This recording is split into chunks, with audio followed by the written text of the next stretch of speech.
Okay, we're here with Phil Hu, and we're discussing the tiling.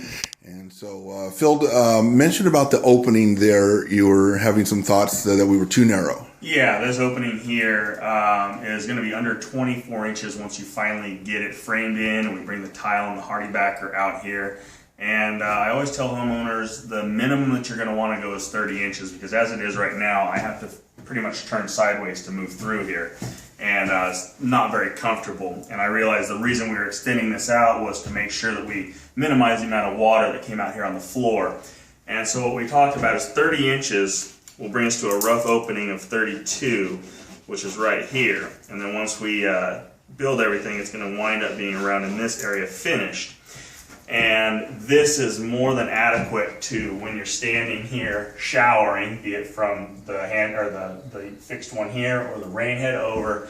It's going to minimize the amount of water that actually comes out here. So anything that comes out here, especially if you heated this floor, is going to dry and dissipate on its own. And usually people have a bath mat sitting there anyways.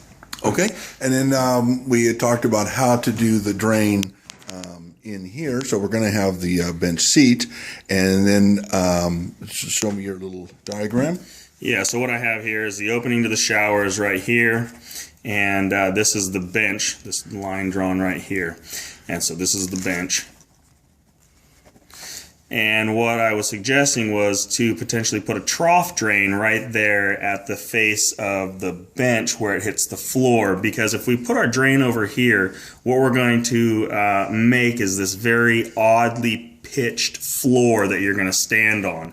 And so you're going to have a very gradual pitch from here and from this corner here. It'll be very gradual, but this area right in here, about from this area is going to be sloped very uncomfortably to stand on in my experience. So that's if we put a corner, a circle drain here or a trough drain here, you're saying that standing, you'll just feel like you're tipping. Whereas if it's sloping this way, even though you're tipped, of course, it just feels more normal and comfortable. Exactly. Your feet are standing on the same plane. Even if you are pitched forward slightly, which is very slightly, you're at least on even grounds in this direction. You're not going to feel uneven.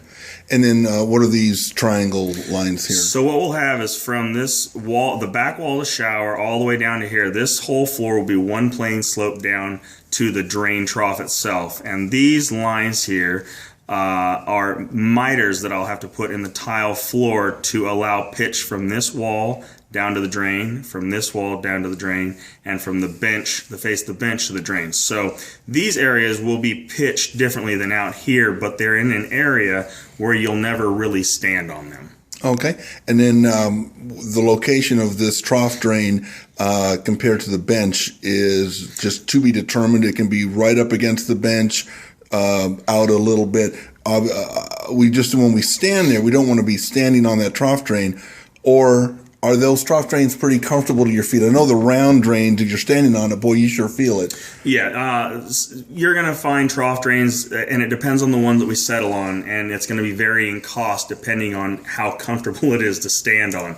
You can get ones that are not very comfortable on your feet, and you can get other ones that are not that bad. But what I'm suggesting we do is we cantilever the top of this bench far enough out to where this drain can maybe set back underneath the front edge of the bench, maybe by 2 inches. So I think we can, from the edge of the drain to the face of the bench, you don't want any more or any less than about an inch in between that.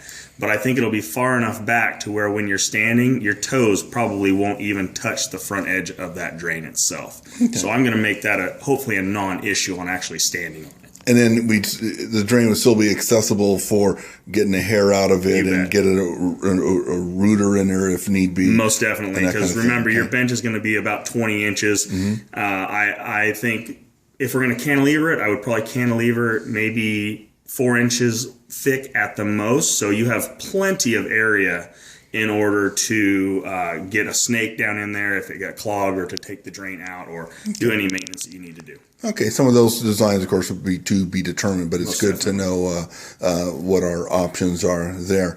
And then I'm trying to remember anything else that we had. Oh, talk to me about this picture frame idea. Right, so once this wall gets framed in, you're going to have tile that comes up from the inside of the shower over the top, and what I had suggested is instead of having the sheetrock come up and then my tile, you know, capping the top of it, what I like to do is bring my tile all the way up and over. And this pen line that I've drawn here, I'd like to give you like a skirt, same thing you'd have on like a vanity on the face of it. It's a drip edge, and that would just come over and come down to the floor there. And it just gives it a nice finished detail where the sheetrock tucks up and behind it, nice and clean, and it's a nice detail, generally speaking. Okay, well, thank you very much. Thank you, guys.